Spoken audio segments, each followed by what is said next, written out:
Hey guys, Coach Koto from Icons here. A couple of days ago I spoke about a team culture and how it's super important, and for me it is. It's just massive. And one of the big things that has come around is it identified, a couple of core things that every culture has. And one of the big ones that stuck out for me was team trust. It's how do you create a trusting mechanism in a side that is bulletproof. Now, I after this, I spoke with a lot of players after discovering this, and I spoke to a lot of players on do they trust each other. And you get this, out of 20 people I spoke to, 19 came back with the exact same answer in different context. All right? They said, yeah, we got each other's back and all that, but. Yeah, we trust each other and all that, but. Now, as soon as there is a but, as soon as there is a smidgen of doubt, you do not have trust. Trust is not something that is negotiable. Trust does not come at 99.99%. Trust is 100 or 0. You can't trust someone a little bit because that's not the true purpose and true meaning of trust. You might, I believe them a little bit. I can rely on them a little bit, but you do not trust them because trust incorporates all those characteristics to have. And if you don't have one, you have none. And it's really kind of interesting because it's, how do you build team trust? And, it's taken me a few weeks to kind of build up on this because it really sparked something in me. And I watched my boys here in Russia and I watched their trainings, and I saw it when I went to South Africa. And, you see guys who give 100%, and you see guys who give 100% of everything. Like if they were to give you any more, they would probably die in effort, in attitude, in encouragement, in voice, in so many things in training. Then you have guys who give all they can at that time.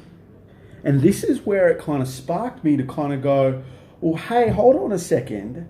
If I'm a player and I look over and let's say the coach has given us, a 100-meter sprint, and I sprint 90 meters and then slow up. In the back of my head, I look at that guy who sprinted 90 meters. If I've gone 100, let's say I go 100, and I look at the guy who went 90 and he's just pulled up. And I think, hold on a second, he's not giving everything.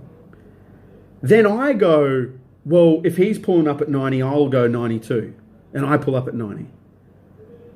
Then there's someone else who'll do the same thing. And it kind of starts as soon as you fall 1% short of your target, exertion or requirement or accountability, whatever you want to call it, because we can go into many different topics here. I'm talking about effort and training.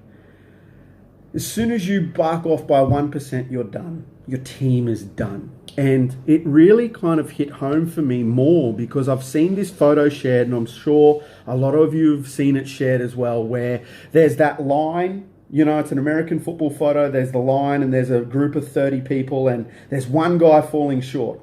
The line at the back looks like everyone's hitting the line. Then there's one guy close to the camera who's falling short. And the captions around something like, discipline around not making the line. But what I see in that same photo, and I don't know if I'm weird. Well, I know I'm weird, but I don't know whether other people have seen this. What I see, go back and look at that photo. I'll try and tag it in the comments of this video. Go back and look at that photo and see the guy behind him. So there's a line of people who've hit the line, out of the 30, let's say 27 have hit the line. 28 is, half a meter short, not even half a meter, let's say a foot, 20 centimeters short. And the next guy is pulling up even shorter than him. So how that comes into trust is if you're the 27 guys who are on the field who see that and know that and see that one guy falling short, you then also see the one guy who fell even more shorter because he pulled up early because the guy ahead of him pulled up early. So you've created this chain reaction by just missing a 20 centimeter mark. Let's say it's 2 centimeters, a 2 centimeter mark on a drill. Now, in rugby, in the current context of the world and how this game is advancing, and I'll talk about sevens here, but you could take this into any kind of other sport. 2 centimeters is the difference between first place and potentially fifth or sixth. Because at any time over a weekend of competition, 2 centimeters can kick you out of the top comp. So you could finish maybe even ninth because of 2 centimeters. Or you could win because of 2 centimeters. Now, you compound that effect over a whole team where now all of a sudden there's a guy in the team, let's say it's less than 10% of the whole team, or even one guy, whatever you want to use, don't make the line or don't make 50 out of 50 reps. They do 48. When the team stops doing push-ups, they stop. Yet I know they haven't done 50. I know they've only done 47. I'm in the gym pushing 80% of my maxes because that's what the program says. I'm hitting my 90 degrees in my squat. I'm coming up. I'm using my 90-second rest period, and I see a guy over there doing 5 kilos lighter, or he's not going all the way down, or he's not rolling enough, or he's not prehabbing enough, or he's not eating right. I don't believe in that player. I don't trust him.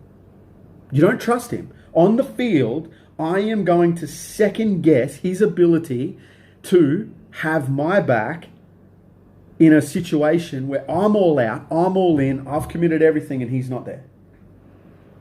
Whether he's telling me he is, I don't believe him. There's a smidgen of doubt. A smidgen of doubt. And it's funny because you go and you talk about the All Blacks, who are the greatest rugby team on the planet at the moment. Who cares if they win or lose a couple? They are the greatest rugby team on the planet at the moment for this one reason in my eyes. And it's this one reason in my eyes is they have a culture that breeds trust. It breeds this mechanism of, I trust the guy next to me to have my back, to do the right thing, to do everything, no matter what.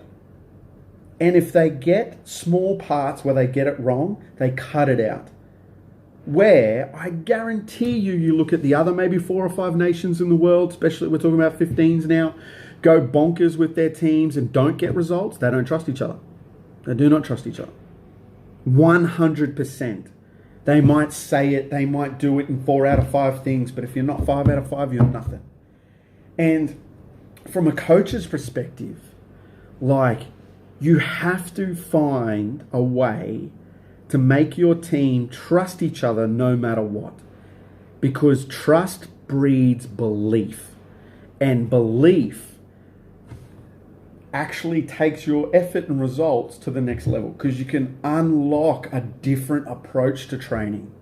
You're unlocking a different mental attitude towards recovery, towards nutrition, towards your output of performance, towards your video sessions. I've watched so many video sessions over the last 12 months where guys have their fucking phones in their pockets. It's small things like this. A rugby player commits 10 hours a week, maybe 20 hours a week to their actual performance. Let's say if you're bonkers, you're 25. 25 hours a week, and you can't put that 25 hours into 100% of output, then I don't trust you. Something on the field is going to create a disbelief and distrust because I know that you haven't given it your all. And it is cancer-like, that kind of attitude, even though sometimes you might not see it on the outside. Guys put in, they give it their all, they give everything within themselves. Trust is created outside of yourself. It's created in a world where you're not comfortable. It's created in a world where you're doing things you've never done before. It's created in a world where you give more than you've ever been able to give before.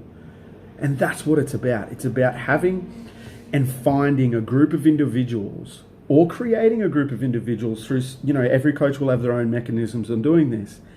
And it comes down that trust is a super important part of team culture that if you don't have it, you ain't got it.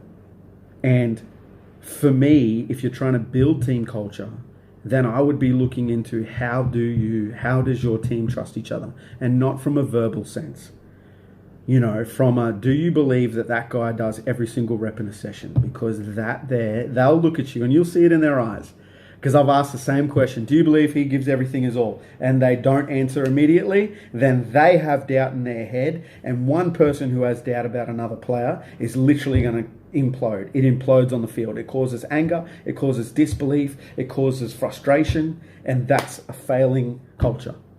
All right, guys, that's a small thing on trust for me around team culture. If you've got any questions about it, I'd love to get your feedback. I'd love to hear your responses. It's a huge thing for me on trust in the team culture environment. So if you've got a different perspective, throw it up too, because I love being challenged around this and I want to learn what other people are thinking. So, all right, guys, Coach Curto from Icons Rugby. I'm out. Peace.